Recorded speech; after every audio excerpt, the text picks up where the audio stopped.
ನಮಸ್ಕಾರ ರೈತ ಮಿತ್ರರೇ. ಎಲ್ಲ ರೈತರಿಗೆ ಒಂದು ತೆಲಿನೋವಾಗಿ ಕಾಡ್ತಾ ಇರೋದು ಗೊನ್ನೆ ಹುಳ, ರೂಟ್ ಗ್ರಬ್.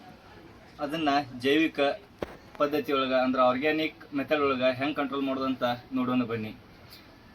ದೊನ್ನೆ ಹುಳ ಇದು ತಿಪ್ಪಿ ಕತ್ತದಾಗ ತತ್ತಿ ಇಟ್ಟ ಅಲ್ಲಿ ಹೊಲದಾಗ ಅದು ಮುಗಿದ ಬಳಿಕ ಅಲ್ಲಿ ಹುಳವಾಗಿ ಮೊಳಕೆ ಬರುವಂಥ ಮೊಳಕೆ ಅಂತಿರ್ತೈತಿ, ಬೇರು ಅಂತಿರ್ತೈತಿ, ಎಲ್ಲ ಬೆಳೆಯನ್ನು ನಾಶ ಮಾಡಾಕತ್ತೈತಿ. ಅದಕ್ಕಾಗಿನ ಇವತ್ತು ನಿಮ್ಗೆ ಆರ್ಗ್ಯಾನಿಕ್ ಪದ್ಧತಿ ಒಳಗೆ ಒಂದು ಚಲೋ ಅಂತ ಔಷಧಿ ತಂದೆವು. ಅದು ಎಲ್ಲ ರೈತರಿಗೆ ಆಲ್ಮೋಸ್ಟ್ 90% ರೈತರಿಗೆ ಗೊತ್ತಿದ್ದೈತಿ. ಅದೇ ಯಾವುದಂದ್ರೆ ಮೆಟ್ರಾಜಿಯಮ್ ಅನಿಸೋಪೊಲಿ. ಮೋಡ್ ಆಫ್ ಆ್ಯಕ್ಷನ್ ಅಂದ್ರೆ ಇದು ಹೆಂಗೆ ಕೆಲಸ ಮಾಡುತ್ತೆ ಅಂತ ವಿಧಾನ ತಿಳ್ಕೊಬೇಕಾದ್ರೆ ಇದು ಒಂದು ಫಂಗಸ್ ಆಗಿ ಕೆಲಸ ಮಾಡ್ತೈತಿ. ಇದು ಬಯೋಪೆಸ್ಟಿಸೈಡ್ ಕೀಟಗಳನ್ನು ಕೊಲ್ತೈತಿ. ಫಂಗಸ್ ಅಂದ್ರೆ ಈಗ ರೊಟ್ಟಿ ಇಟ್ಟು ಬಳಕ ಪತ್ರ ಮ್ಯಾಗ ಹೆಂಗೆ ಫಂಗಸ್ ಬೆಳಿತೈತಿರಲ್ಲ ಆ ಟೈಪ್ ಇದ್ರ ಫಂಗಸ್ ಎಲ್ಲಿ ಬೆಳಿತೈತೆ ಅಂದ್ರೆ ಗೊನ್ನೆ ಹುಳದ ದೇಹದ ಮ್ಯಾಗ ಫಂಗಸ್ ಆಗಿ ತಯಾರಾಗಿ ಅದ್ರ ಆಹಾರ ತಿನ್ನುವ ಕ್ರಿಯೆಯನ್ನು ಬಂದ್ ಮಾಡಿ ಇದು ಕೊಲ್ತೈತ್ರಿ. ಇದನ್ನ 4 ಪದ್ಧತಿ ಒಳಗೆ ಬೆಳೆಯಲ್ಲಿ ಗೊಬ್ಬರದ ಮ್ಯಾಗ ಬಳಸ್ಬೋದು. ಯಾವ್ಯಾವ 4 ಪದ್ಧತಿ ಅಂದ್ರೆ ಮೊದಲನೇದಾಗಿ ಡ್ರಿಪ್ನ ಮುಖಾಂತರ ಇದನ್ನು ಬಳಸ್ಬೋದು.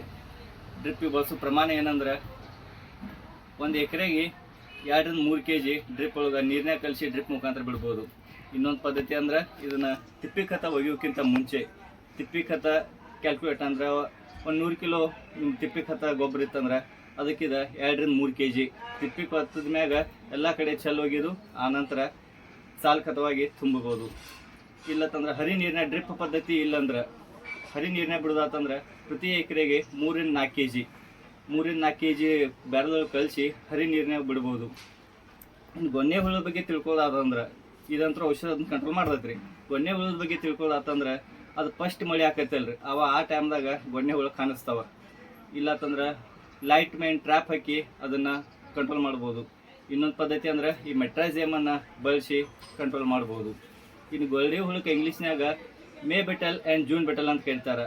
ಅಂದ್ರೆ ಆ ಟೈಮ್ ಮೇ ಅಥವಾ ಜೂನ್ ಆ ತಿಂಗಳೊಳಗೆ ಜಾಸ್ತಿಯಾಗಿ ಇವು ಸ್ಟಾರ್ಟಿಂಗ್ ಆಗಿ ಕಾಣಿಸ್ಕೋತಾವು.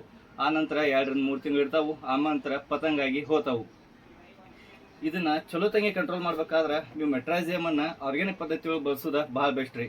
ಕೆಮಿಕಲ್ಗಿಂತನೂ ರೊಕ್ಕ ಉಳಿತಾವ. ಮತ್ತೊಂದು ಇದು ರೈತರ ಮಿತ್ರ ಕೀಟವಾದ ಎರೆಹುಳುವನ್ನು ಒಟ್ಟ ನಾಶ ಮಾಡೋದಿಲ್ಲ ರೀ. ಕೆಮಿಕಲ್ ಅದು ಬಿಟ್ರೆ ಅದನ್ನ ನಾಶ ಆಗ್ತಾವ್ರಿ. ಅದು ನಾಶ ಮಾಡ್ಲಾರ್ದಂಗೆ ಚಲೋ ತಂಗಿ ರೈತರನ್ನ ಉಳಿಸ್ಕೊಂಡು ಹೋಗೋದು ಮೆಟ್ರಾಜಿಯಮ್. ಇದನ್ನು ನೀವು ಬಳಸಿದ್ರೆ ಕಮೆಂಟ್ನಲ್ಲಿ ತಿಳಿಸಿ. ಮತ್ತೆ ಮುಂದೆ ಇಂಥ ವಿಡಿಯೋ ಸಿಗೋನು. ನಮಸ್ಕಾರ.